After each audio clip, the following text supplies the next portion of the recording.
नमस्कार दोस्तों, स्वागत है आपका अपने YouTube channel instant GK grow में। दोस्तों, आज मैं आपके लिए लेकर आया हूँ भारतीय भूगोल का एक बहुत ही महत्वपूर्ण टॉपिक, भारत के राष्ट्रीय उद्यान। आज हम इससे जुड़े हुए सभी इम्पोर्टेंट पॉइंट्स को देखेंगे और उसके साथ साथ ऑब्जेक्टिव क्वेश्चंस को भी देखेंगे, जो कि आपकी परीक्षा के लिए बहुत ही ज़्यादा महत्वपूर्ण है। अगर आप किसी भी परीक्षा की तैयारी कर रहे हैं तो इस टॉपिक से क्वेश्चंस आपके हर एग्ज़ाम में पूछे ही जाते हैं, तो ये टॉपिक बहुत ही महत्वपूर्ण है। तो आइए शुरू करते हैं आज का अपना वीडियो, भारत के राष्ट्रीय उद्यान, नेशनल पार्क्स ऑफ इंडिया। हमारा पहला क्वेश्चन है, भारत का पहला राष्ट्रीय उद्यान नेशनल पार्क कौन सा है? इसका सही उत्तर है option B, Hailey National park.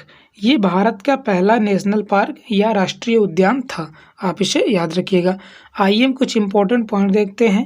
Bharat का पहला राष्ट्रीय उद्यान हैली नेशनल पार्क है, जिसका निर्माण सन 1936 ईस्वी में हुआ था, जिसका नाम बदलकर जिम कॉर्बेट नेशनल पार्क कर दिया गया। तो वर्तमान में इसे किस नाम से जाना जाता है? तो वर्तमान में इसे जिम कॉर्बेट नेशनल पार्क के नाम से जाना जाता है। जब इसकी स्थापना हुई थी तो इसका नाम क्या था? तो इसका नाम था हैली नेशनल पार्क, और ये भारत का पहला नेशनल पार्क या राष्ट्रीय उद्यान है, आप इसे याद रखिएगा। आइए आगे बढ़ते हैं। हम देखते हैं कि वन्य जीव अभयारण्य अर्थात वाइल्ड लाइफ सेंचुरी, राष्ट्रीय उद्यान अर्थात नेशनल पार्क्स और जैवमंडल आरक्षित क्षेत्र बायोस्फीयर रिजर्व, इन तीनों में अंतर क्या होता है? बहुत से लोगों को तो इसमें अंतर ही नहीं पता होता कि वन्य जीव अभयारण्य क्या होता है, राष्ट्रीय उद्यान क्या होता है और जैवमंडल आरक्षित क्षेत्र क्या होता है। तो आइए पहले हम तीनों में अंतर समझ लेते हैं। तो पहले हम देखते हैं वन्य जीव अभयारण्य क्या होता है। वन्य जीव अभयारण्य में किसी एक प्रजाति या कुछ प्रजाति का संरक्षण किया जाता है। वन्य जीव अभयारण्य में कुछ सीमा तक जानवरों को चराने, लकड़ी इकट्ठा करने तथा पर्यटन की छूट दी जाती है। ये क्या होता है?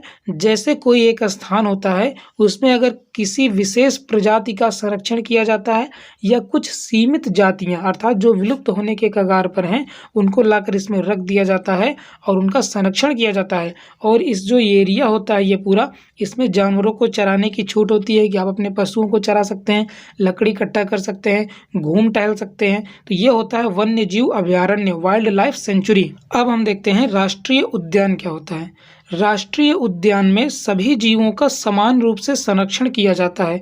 राष्ट्रीय उद्यान में किसी भी प्रकार की मानव की गतिविधियां प्रतिबंधित हैं। जैसे ये कोई बड़ा एरिया हो गया, अब इसमें कोई विशेष प्रजाति को नहीं रखा जाएगा, इसमें हर प्रकार के जानवर होंगे, हर प्रजाति के जीव होंगे और उनका संरक्षण किया जाएगा। और बिना अनुमति के आप इसके अंदर नहीं जा सकते, आपको टिकट लेना पड़ेगा। अगर आप नेशनल पार्क घूमने जाएंगे तो आपको टिकट लेना पड़ेगा, तब आप इसके अंदर जाएंगे। आइए आगे देखते हैं। अब हम जैवमंडल आरक्षित क्षेत्र क्या होता है। इसमें किसी भूभाग की जैव विविधता को बचाने के लिए उस पूरे क्षेत्र को संरक्षित किया जाता है। इसमें न केवल जीव जंतु बल्कि वनस्पतियां और मानव आबादी भी शामिल हैं। एक जैवमंडल आरक्षित क्षेत्र में राष्ट्रीय उद्यान और वन्य जीव अभयारण्य हो सकते हैं। जैसे कोई हमारा स्थान हो गया जिसके बारे में जानकारी मिली कि यहाँ के जो जीव जंतु हैं वो विलुप्त हो रहे हैं, यहाँ की जो वनस्पतियाँ हैं वो विलुप्त हो रही हैं, तो उस पूरे एरिया को रिजर्व घोषित कर दिया जाएगा, बायोस्फीयर रिजर्व, कि ये पूरा एरिया जैवमंडल आरक्षित क्षेत्र है। अब इसके अंदर जीव जंतु भी आ जाएंगे, वनस्पतियाँ भी आ जाएंगी, और अगर कोई मानव की आबादी है तो वो भी आ जाएगी। तो ये होता है जैवमंडल आरक्षित क्षेत्र। जैवमंडल आरक्षित क्षेत्र के 3 भाग होते हैं। सबसे अंदर होता है कोर जोन, जिसमें मानवीय गतिविधियां प्रतिबंधित होती हैं। ये 3 भाग कैसे होते हैं अभी हम आगे समझेंगे। इसके बाद होता है बफर जोन, जिसमें मानवीय गतिविधियां प्रतिबंधित होती हैं लेकिन रिसर्च और एजुकेशनल के लिए छूट होती है। सबसे बाहर संक्रमण जोन होता है, इसमें मानवीय गतिविधियां प्रतिबंधित नहीं होती हैं। आइए इसे समझते हैं। जैसे ये हो गया हमारा एक बायोस्फीयर रिजर्व, इसके 3 भाग होते हैं। ये एक भाग हो गया और ये एक भाग हो गया। जैसे ये होता है हमारा संक्रमण जोन, इसमें मानवीय गतिविधियां प्रतिबंधित नहीं होती हैं, आप घूम टहल सकते हैं। ये होता है हमारा बफर जोन, इसमें मानवीय गतिविधियां प्रतिबंधित होती हैं लेकिन आप रिसर्च के लिए परमिशन लेकर जा सकते हैं। उसके बाद होता है ये सबसे अंदर जो होता है ये होता है हमारा कोर जोन, इसमें किसी भी प्रकार की गतिविधि को प्रतिबंधित किया गया है, इसमें कोई गतिविधि नहीं हो सकती। आइए आगे बढ़ते हैं अपने नेक्स्ट क्वेश्चन की तरफ। भारत का सबसे बड़ा राष्ट्रीय उद्यान कौन सा है? तो आइए इसे देखते हैं। भारत का सबसे बड़ा राष्ट्रीय उद्यान है हेमिस नेशनल पार्क, इसलिए इसका राइट आंसर होगा ऑप्शन ए हेमिस नेशनल पार्क, और ये स्थित है लद्दाख में, आप ये भी याद रखिएगा। भारत का सबसे बड़ा राष्ट्रीय उद्यान हेमिस नेशनल पार्क है जो लद्दाख में स्थित है और यह हिम तेंदुओं के लिए प्रसिद्ध है। ये क्वेश्चन एग्जाम में कई बार पूछा गया है कि कौन सा राष्ट्रीय उद्यान हिम तेंदुओं के लिए प्रसिद्ध है, तो कौन सा प्रसिद्ध है? Hemis national park. कहाँ पर है? लद्दाख में स्थित है, आप याद रखिएगा। नेक्स्ट क्वेश्चन देखते हैं। सबसे ज्यादा राष्ट्रीय उद्यान किस राज्य में है? इसका सही उत्तर होगा ऑप्शन बी मध्य प्रदेश। मध्य प्रदेश में कुल 11 नेशनल पार्क हैं, आप याद रखिएगा, सबसे ज़्यादा मध्य प्रदेश में ही हैं और बाघों की संख्या भी सबसे ज़्यादा मध्य प्रदेश में है, इसीलिए मध्य प्रदेश को बाघों का राज्य भी कहा जाता है। आइए आगे बढ़ते हैं, नेक्स्ट क्वेश्चन देखते हैं। भारत का सबसे छोटा राष्ट्रीय उद्यान कौन सा है? इसका राइट आंसर है ऑप्शन बी साउथ बटन। ये अंडमान निकोबार द्वीप समूह पर स्थित है और ये भारत का सबसे छोटा राष्ट्रीय उद्यान है। आगे देखते हैं हम। आइए, भारत का सबसे छोटा राष्ट्रीय उद्यान साउथ बटन है जो अंडमान निकोबार द्वीप समूह में स्थित है। क्वेश्चन नंबर 5 देखते हैं।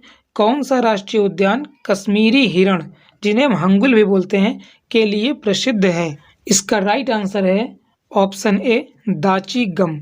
ये कश्मीरी हिरण अर्थात हंगुल के लिए प्रसिद्ध है और ये स्थित है जम्मू एंड कश्मीर में, आप याद रखिएगा। आगे बढ़ते हैं हम। एकमात्र तैरता हुआ राष्ट्रीय उद्यान कौन सा है? तो ये है काबुल लामजाओ, जो कि मणिपुर में है और ये लोकटक झील में है। ये विश्व का एकमात्र तैरता हुआ नेशनल पार्क है। नेक्स्ट क्वेश्चन देखते हैं। काबुल लामजाओ नेशनल पार्क किस राज्य में है? हमने अभी आपको बताया ये मणिपुर में स्थित है। किस झील में है? लोकटक झील में, आप याद रखिएगा। काबुल लामजाओ नेशनल पार्क मणिपुर में स्थित है और यह लोकटक नामक झील में स्थित है, आप याद रखिएगा। आगे देखते हैं। राजाजी नेशनल पार्क किस राज्य में स्थित है? तो ये उत्तराखंड में स्थित है, इसका सही उत्तर होगा ऑप्शन डी उत्तराखंड। आगे बढ़ते हैं हम। आइए उत्तराखंड के प्रमुख नेशनल पार्क हम देख लेते हैं जो कि आपके एग्जाम के लिए बहुत ज़्यादा इंपॉर्टेंट है। तो पहला है Jim Corbett national park, Nanda Devi national park, Govind national park, फूलों की घाटी जिसे हम वैली ऑफ फ्लावर्स भी बोलते हैं, Gangotri national park, Rajaji national park. ये सभी उत्तराखंड में स्थित हैं, आप इसे नोट डाउन कर लीजिए, मोस्ट इंपॉर्टेंट है। आगे बढ़ते हैं हम। निम्न में से कौन सा राष्ट्रीय उद्यान हिमाचल प्रदेश में स्थित है? तो इसका सही उत्तर है option A kheer Ganga national park. Kheer Ganga national park ये हिमाचल प्रदेश में स्थित है। आइए अब हम आगे बढ़ते हैं।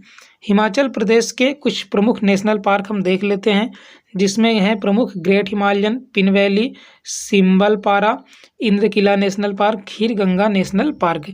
ये सभी हैं हिमाचल प्रदेश में। आगे देखते हैं हम।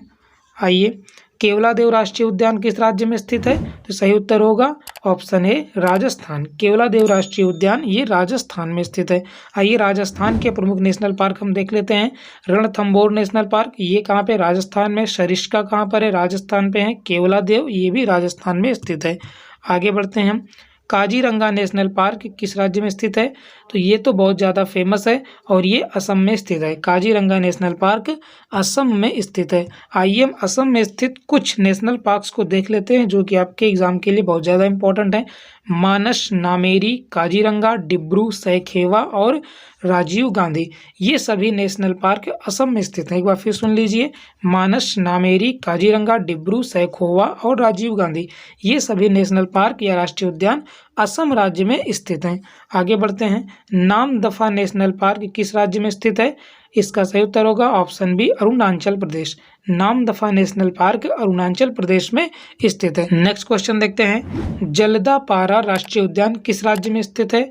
इसका सही उत्तर होगा ऑप्शन सी पश्चिम बंगाल, वेस्ट बंगाल। ये पश्चिम बंगाल में स्थित है जलदापारा राष्ट्रीय उद्यान। आइए पश्चिम बंगाल में स्थित कुछ प्रमुख नेशनल पार्क्स को हम देख लेते हैं। इसमें पहला है सुंदरवन। ये बहुत ज़्यादा फेमस है। ये भी पूछा जाता है कि विश्व का सबसे बड़ा डेल्टा कौन सा है?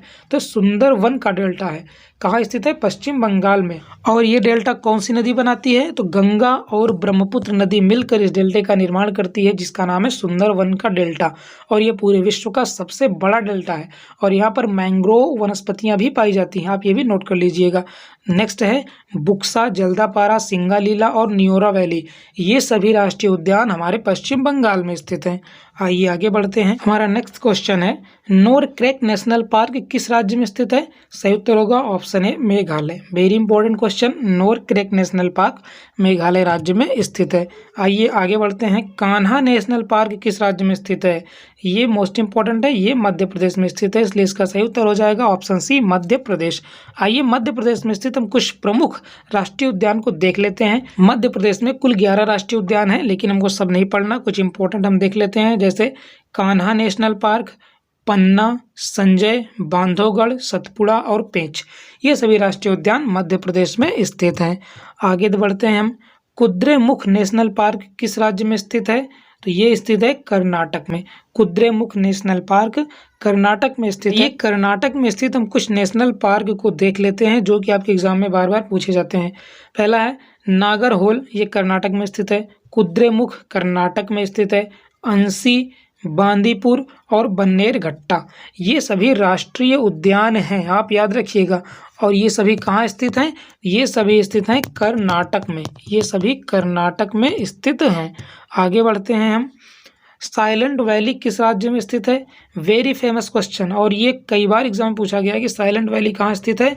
तो ये केरल में स्थित है, इसका सही उत्तर हो जाएगा ऑप्शन बी केरल। आइए आगे बढ़ते हैं। केरल में स्थित कुछ राष्ट्रीय उद्यान देख लेते हैं हम, जैसे साइलेंट वैली, पेरियार, अन्नामुडी और एराविकुलम।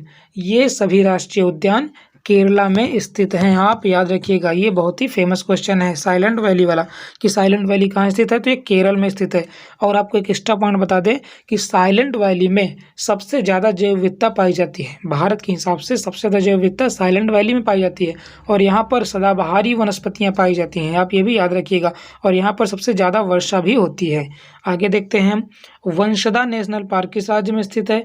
इसका सही उत्तर हो जाएगा option A Gujarat. Vanshada national park Gujarat में स्थित है। गुजरात में स्थित कुछ राष्ट्रीय उद्यान देख लेते हैं, जैसे ब्लैक बक, वंशदा, गिर और मरीन। ये सभी राष्ट्रीय उद्यान गुजरात में स्थित हैं, आप याद रखिएगा। आगे बढ़ते हैं हम। इंद्रावती नेशनल पार्क किस राज्य में स्थित है? तो इसका सही उत्तर हो जाएगा option B Chhattisgarh. Indravati National Park Chhattisgarh में स्थित है। आगे बढ़ते हैं। छत्तीसगढ़ में स्थित कुछ नेशनल पार्क हम देख लेते हैं, जिसमें है इंद्रावती, कांगेर घाटी, गुरु घासीदास। ये तीनों नेशनल पार्क छत्तीसगढ़ में स्थित हैं। आगे बढ़ते हैं। सलीम अली नेशनल पार्क किस राज्य में स्थित है? तो ये जम्मू कश्मीर में स्थित है। सलीम अली को भारत का बर्डमैन भी कहा जाता है और ये राष्ट्रीय पार्क कहाँ स्थित है? जम्मू कश्मीर में स्थित है। और इस पार्क में विशेष रूप से पक्षियों का संरक्षण किया जाता है। आइए कुछ अन्य महत्वपूर्ण हम राष्ट्रीय उद्यान देख लेते हैं जो कि आपकी सभी परीक्षाओं के लिए मोस्ट इंपॉर्टेंट है, जैसे दुधवा नेशनल पार्क, ये उत्तर प्रदेश में स्थित है। वाल्मीकि नेशनल पार्क, ये बिहार में स्थित है। बेतला नेशनल पार्क, ये झारखंड में स्थित है। सुल्तानपुर और कालेश्वर, ये हरियाणा में स्थित है। नतांगकी नेशनल पार्क, ये नागालैंड में स्थित है। तो ये थे भारत के प्रमुख और मोस्ट इम्पोर्टेंट नेशनल पार्क्स जो कि आपकी सभी परीक्षाओं में बार बार पूछे जाते हैं।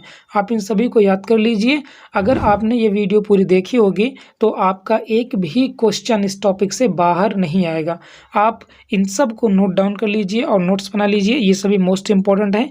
ये टॉपिक आपके हर परीक्षा के लिए बहुत ज़्यादा इंपॉर्टेंट है। तो अगर आपको वीडियो पसंद आई हो तो वीडियो को लाइक ज़रूर कर दीजिएगा और अगर हमारे चैनल पर नए हैं तो चैनल को सब्सक्राइब करके बेल आइकन को प्रेस कर दें ताकि आने वाली सभी वीडियो की नोटिफिकेशन आपको मिल सके। और इस वीडियो को अपने दोस्तों के साथ शेयर जरूर कीजिए। तो जय हिंद, मिलते हैं किसी नेक्स्ट वीडियो में किसी नेक्स्ट टॉपिक पर।